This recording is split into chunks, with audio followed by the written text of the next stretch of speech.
Oh, I'm not even going to take up the time. I'm just going to keep this going. You ready for your next comedian?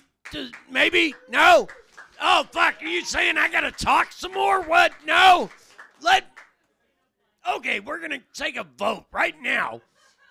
Who's ready for their next comedian coming to There it is. There it is. That's what I want. I want that enthusiasm all the way. Let's keep it going for the wonderful Zane Thomas, everybody. A young chameleon adapt to any circumstance. Peak game, nigga. Never been a lazy nigga. Stayed on my All right. The last comic was talking a little bit about audience participation, and that hits close to my heart because I'm such a big supporter. I remember I was at this show, and this dude was just like, where are my white people at? And I applauded.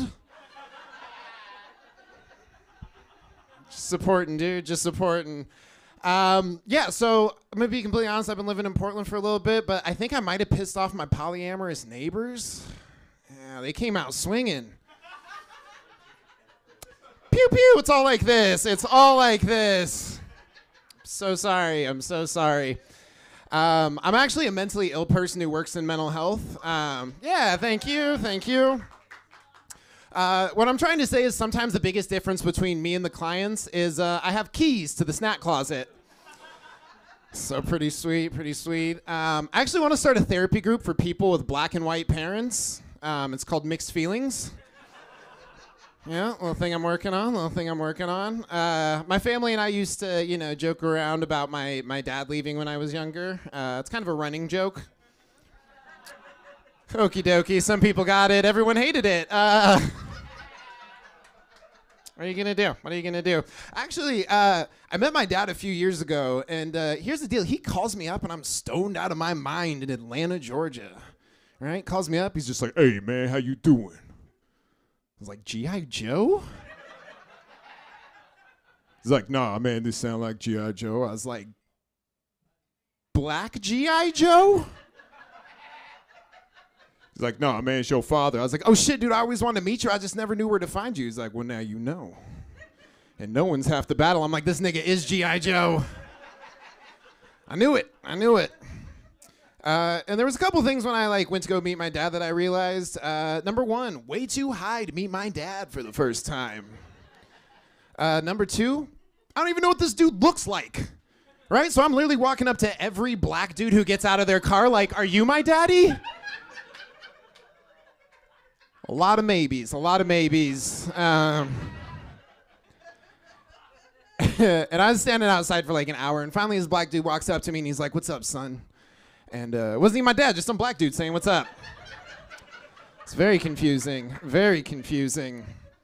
So I grew up with my mom, and she would always move us to these small white towns, so we could blend in. And if it wasn't hard enough for me to blend in, my mom was a lesbian and a witch. Yeah, give it up for her. That's super dope. Hell yeah.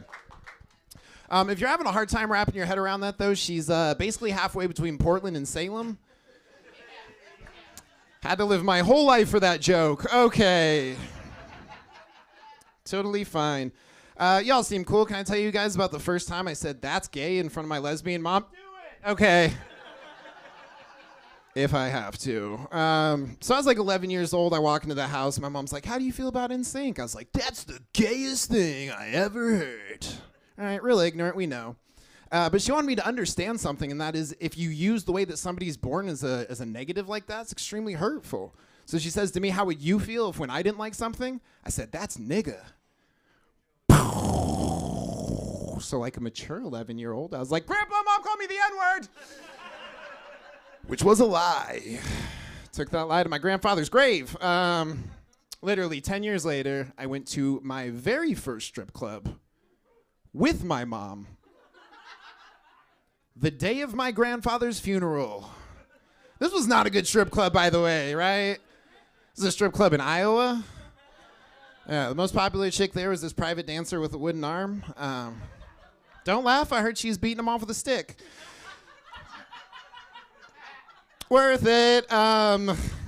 Totally fine. So I'm hanging out at this strip club with my mom, like you do, and she looks over at me and she asks me this question that to this day I don't know if I could answer it any better. She looks at me and she's like, You a tits man or an ass man? How do you answer your mom? Right, I didn't know what to say, so I just said what I thought she wanted to hear. I was like, I don't know, I like smiles. She's like, that's the gayest thing I've ever heard. Was not mad, very disappointed. But yeah, I'm gonna be completely honest. I don't understand homophobia, right? I don't understand homophobia because I feel like homophobes give people with real phobias a bad name. You know? Because, like, I'm not afraid of spiders because I think I might secretly be one. Ridiculous. I came out as bi, and I feel like thank you. I haven't done anything with it yet, so it doesn't count. But I feel like I'm getting more comfortable with it, though, because I had my first man crush, and I didn't immediately think of a girl. All right, cool. Apparently, I'm the only one who struggled with their sexuality. Cool. Apparently, I'm the only black person with an afro and gay intrusive thoughts. Okay, this feels really specific, you know? I'm just like, have you ever been scared you're going to freestyle something gay? All right. Just me. But yeah, so I like saw this dude, we were at a barbecue, and the thing is I don't know when I'm being hit on, so I just assume no one's hitting on me. And I see this dude, and I was just like, hey man, is there any way you could grab these two cups? These two cups? And he's like, oh, if you want, I can grab more than that. I was like, 3 cups? More than I have, dude, more than I have. Where's the okay, that's the next one. So yeah, I'm from a small town. Anybody from a small town? Anybody? Cool, couple of us. All right, so some of you know there's basically only 3 things you can do when you graduate high school. You can either have kids, do drugs, or fucking leave. Right? And since leaving costs money and having kids takes 2 people, did a lot of drugs. Yeah. But what's important for me is that I got clean, right? I got clean. Thank you. I got clean or caught, whatever. Details. I'm just here to say that mixing cocaine and baking soda, not all it's cracked up to be. You got it. No, I'm just kidding. Meth was more my speed. I can tell some of you guys don't like drug puns. Dope. So, I remember hitting rock bottom because I walk into this house and I'm like searching every inch of the floor for like rocks and picking them up. I walk into a house, that dude was doing that, and I was like, holy shit, this is the lowest I've ever been. And then I started helping him. And I was like, holy shit, this is the highest I've ever been. It was insane. I remember getting busted, though. That was an embarrassing experience, right? Cop kicks in the door. He's just like, poof. Hey, man, you got anything on you? I was very high, very confident. It's like, nah, officer, I'm innocent. And that was the exact moment he pulls a pack of Newports out of my pocket with a meth pipe in it. Which, by the way, is the blackest white trash moment of my life. Right? Very embarrassing. He's like, I thought you said you were innocent. And I'm like, I was. Until I was proven guilty. And then he laughed and threw that shit away. Kidding, I went straight to jail. Small town, people like to talk. There was apparently this rumor going around that I was giving favors for drugs. All right, which is messed up, you know? Because, I mean, you suck one dick and everyone thinks you did it for meth. Okay. But yeah, I was actually able to turn a negative into a positive, see, because I got offered this opportunity to go to China, teach English, and change my life, right? Well, I called it changing my life. The courts called it fleeing the country. Right, details. China was super cool. Loved it over there. Bunch of bikes. True story, I almost got hit by the same bike 3 times in the same spot. Yeah, it was a vicious cycle. I was kind of flat. I should retire it. I did it again. But yeah, so I was over in China. That was super cool. They were naming the school. They didn't know what to name it. I was like, do you have any ideas? They're like, I don't know. We were thinking maybe like Kids in China. And I was like, ugh, a little on the nose. They were like, what about euthanasia? And I was like, yes. Let's make T-shirts.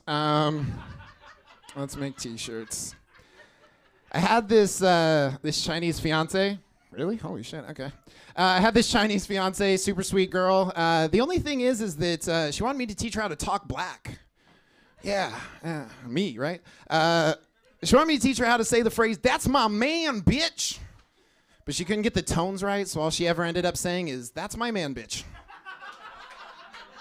Close enough, close enough. But yeah, I had to move back to the States, and since moving back to the States, I've had to address my mental health. Thank you. Mental health, where are you? No, I've had to address my mental health, and I've been told, like, somebody said to me recently, they're just like, mental illness is all in your head. I was like, no shit. Where do you think tennis elbow is? It's right there, right there. But yeah, I actually, I have bipolar, if you're wondering how I'm feeling about it. Real back and forth. You guys are sick of puns. I'm sick of being up here. It's fine.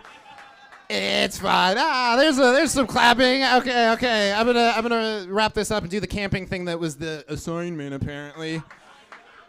All right, camping. Yeah. So camping. Let me open up my fucking notes, because you know I prepared well. Here we go. Okay. I haven't even told it yet, Dennis. I was kidding. Okay. So I watch a lot of fucking wilderness survival videos for someone who doesn't leave their room. You know, like probably way too many. I mean, I feel like wilderness survival's weird because it's like, I think that's way cooler than camping, right? Which is like, I don't like camping, but I like wilderness survival, which is like saying I don't like water fountains, but I like waterboarding. You know? Just want to do this on hard. But I've been told that I've been told that nature is good for your health and stuff like that. For me, I feel like camping is a lot like going to visit family, right?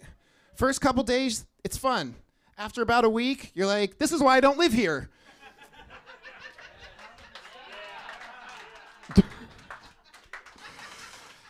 All right. You know what? That was fun. I'm just going to end on that. Y'all were awesome. Thank y'all so much.